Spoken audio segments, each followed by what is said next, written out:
my channel. ඔයාලා මං ගෙන වීඩියෝස් වලට කැමති නම් මගේ channel එක subscribe කරන්න, මං ගෙන වීඩියෝස් වලට like කරන්න, share කරන්න. මේ මගේ පළවෙනි වීඩියෝ එක.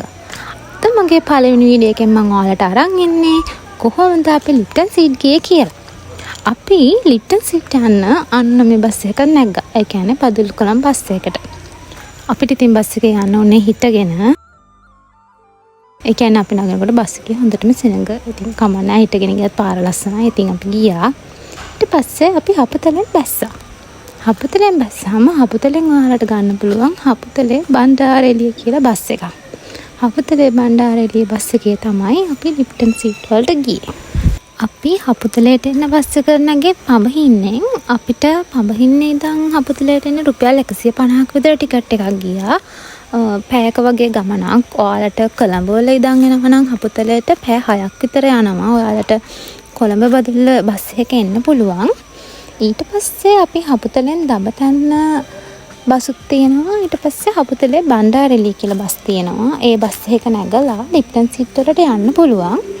ඉතින් දැන් ඔයාලට පේන්නේ මේ අපි බස් එක නැග්ගට පස්සේ අපි යන පාර පටන් ගන්න තැන ඉඳලම පාර හරිම ලස්සනයි. නිකන් කොළ පාට මැජික් වර්ල්ඩ් එකකට ගියා වගේ තමයි පාර පේන්නේ. අපිට හපුතලේ ඉඳන් ලිප්ටන් සීඩ් වලට යන්න එක්කෙනෙක්ට රුපියල් 250ක් විතර ගියා. නෑ 250 නෙමෙයි රුපියල් 200ක් අපි 5 දෙනෙක් ගියානේ. 5 දෙනාටම ගියේම රුපියල් 1000යි. ඉතින් ඒ ගානට ඇත්තටම හොඳයි. කියන්නේ සෑහෙන දුරක් යන්න තියෙනවානේ. ඉතින් අපි එහෙම තමයි ගියේ බස් එකේ ගියේ. මේ නුදුරු මාවතේ විඩානේ තුවාසිතේ වියගුණ දේමාවට ඕ දැස මනසේ තියා ඉන්නෙමි නුඹව සොයා සංසාර මාරුතේ කිමන්දරිනාලදේ සංගවේද මාමිතියා මංරුම සොයනාමියා. හපුතලේ ඉඳන් ලිප්ටන් සීඩ් වල දුර කිලෝමීටර් 15ක් තියෙනවා. බස් එක ඉතින් ලිප්ටන් සීඩ් වල උඩහටම යන්නේ නැහැ. එක බස් එකක් තියෙනවා. ඒක යන්නේ දඹතැන්න ටී ෆැක්ටරි එක ගාවට විතරයි. අපි ගිය බස් එක නම් ටිකක් උඩහට ගියා. ඒ කියන්නේ චර්ච් එකක් තියෙනවා. ඒ චර්ච් එක ගාවට තමයි යන්නේ. මේ ඔයාලා දැක්කේ ඒ චර්ච් එක. එතනින් බැහැලා ඉස්සරහට ඇවිදගෙන ගිහින් ඊට පස්සේ ඒ ළඟම තමයි ටිකට් ගන්න තියෙන්නේ. එතනින් ටිකට් අරගෙන යන්න පුළුවන්. පයින් යද්දී ඉතින් චුට්ටක් දුරයි. ඒ වුණාට ඉතින් වටේ පිටේ ලස්සන බල යාළුවෙක් යද්දී නම් ෂෝක්. අපිට අපි ආපු බස් එකේ අංකල් කිව්වා මේක ෂෝට් කට් එකක් තියෙනවා. එතනින් යන්න කියලා. අපි ඉතින් එයාලා පෙන්නපු පාරේ තමයි ආවේ. ඒ වුණාට ඉතින් අපිට තේරෙනවා චුට්ටක් එක ෂෝට් කට් එකක් කිව්වා ටිකක් පාර දිගයි ටිකක් යන්න ඕනි මහන්සියෙන් හිතේ කියලා. ඒ වුණාට ඉතින් යාළුවෝ කට්ටියත් එක්ක ආපු නිසා අපි යන් කියලා සතුටින් ඉස්සරහට ගියා කියෝ. ඔය ඉන්නේ මාත් එක්ක ආපු මගේ යාළුවෝ හායි කියන. ඊට පස්සේ ඉතින් අපි ඉතින් ඉස්සරහට ගියා. ඔන්න ඊට පස්සේ මම විදිහට කතා කරනවා.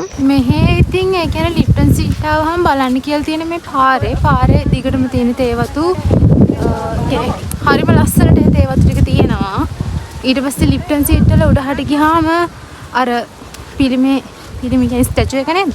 ඒක තියෙනවා. ඊට පස්සේ එතන උඩ එහෙම ඉතින් එතන එච්චර තමයි පේන්නේ. ඊට පස්සේ උඩට ගියාම පළාත් පේනවා උඩ ඉඳන් පහළට. මට හරියට මතක නැහැ මොනවද පේන්නේ කියලා නම්. ඉතින් ගොඩක් අය යන්නේ උඩට ගිහිල්ලා ඒ ලස්සන බලන්න. අද අපි ආවේ දවල්නේ. අද මීදුම නෑ. අපි මීට කලින් එකපාරක් ආවා උදේ වෙලාවක. එදා නම් හොඳටම මීදුම. ඒ කියන්නේ මේ පැත්ත වැහෙන්න තරම් මීදුම තිබ්බා. ඔයාලා එනවනම් ඉතින් උදේ මීදුම තියෙන වෙලාවක ඇවිත් බලන්න. හරිම ෂෝක්. ලස්සනයි නිදහස්.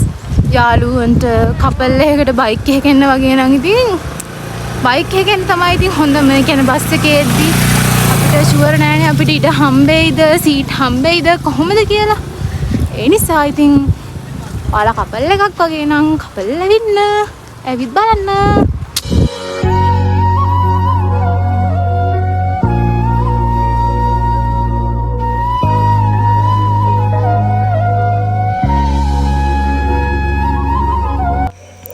ඒ ඔයාලා දැක්කේ මීදුම දවසක කොහොමද ලිප්ටන් සීට් පේන්නේ කියලා. ඉතින් මං ගාව ඒකේ අර වීඩියෝස් තිබ්බේ නෑ. මම ওই කලින් හදපු වීඩියෝ එකක් මම එතනට ඇටච් කළා ඔයගොල්ලන්ට පෙන්නන්න. ඉතින් ඔයාලට ආස හිතේ කියලා කොහොමද කියලා. එදා මං එදිනා වැස්සයි මීදුමයි හරිම ලස්සනයි. මේ තියෙන්නේ ටිකට් ගන්න තැන. මෙතනින් ඔයාලට ටිකට් ගන්න පුළුවන්. එක්කෙනෙක්ට ටිකට් එකක් රුපියල් 150ක් වුණා. ඔයාලා බයික් එක යනවා නම් ඒකටත් ඇඩ් වෙනවා.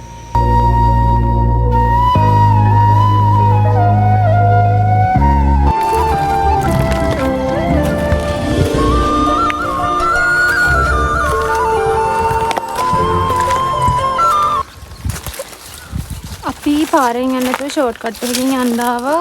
පාරෙන් යද්දි දුරයි කියලා හිතුණා. ඉතින් තේවත්තක් මැදින් යන්නේ මහන්සි. අපි 5 දෙනෙක් ආවනේ. අපි 3 දෙනෙක් උඩ නැග අර දෙන්න තාම පහළ. ඒ දෙන්න යනකම් අපි හිමි. මේ තේවත්ත උඩට චුට්ටක් නැග්ගාම අපිට පේන view එක. ඒත් ඉතින් ඇත්තටම අපිට තේවත්තෙන් යන්න ඕනේ නැහැ. අපිට ටුක් ටුක් එකක් හම්බ වුණා.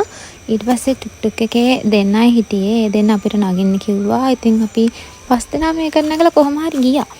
ඉතින් ඇත්තටම අපිට ඒක ඇද්දි තමයි තේරුනේ පයින් ආවා නම් අපිට ඇත්තටම මහන්සි දැනෙනවා වැඩි වෙයි කියලා. ඉතින් අර හේදන් කියන බස් එකේ හිටගෙන ආවනේ පැයක් විතර.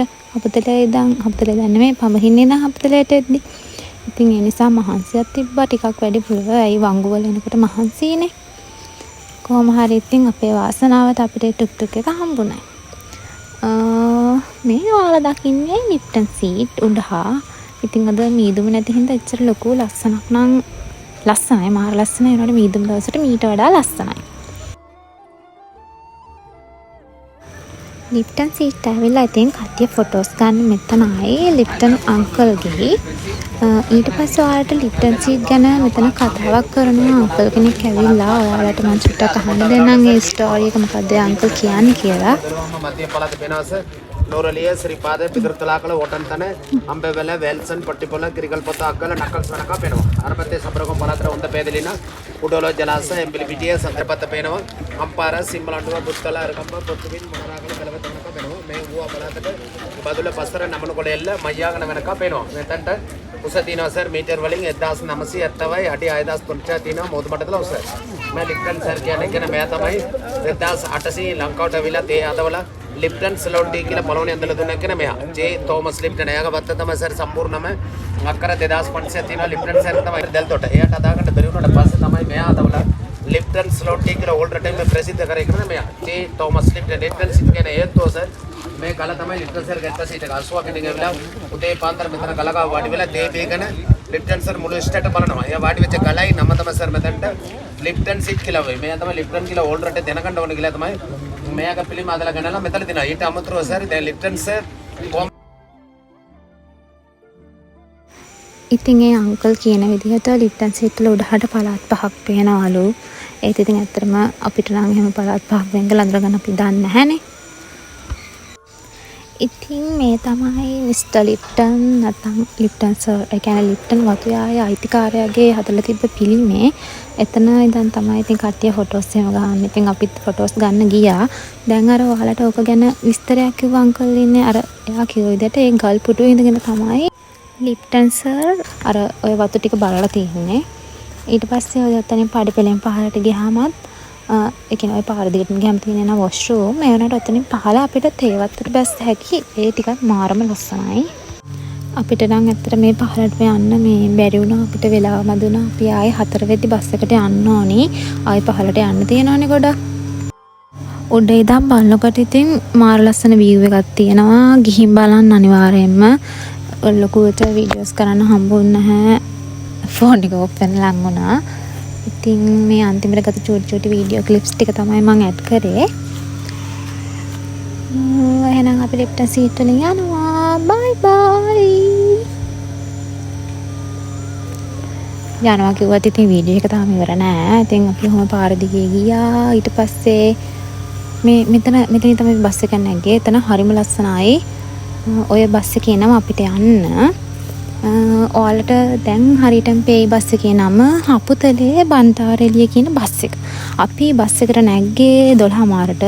බස් තියෙනවා 10:00, 12:00, 2:00 හපුතලේ ඉඳන් බණ්ඩාරගේට. ඊට පස්සේ මෙහෙ ඉඳන් ටයිම් තියෙනවා. දැන් නම් ඇත්තටම වීඩියෝ එක ඉවරයි. එහෙනම් වීඩියෝ එක බලපු හැමෝටම thank you. bye bye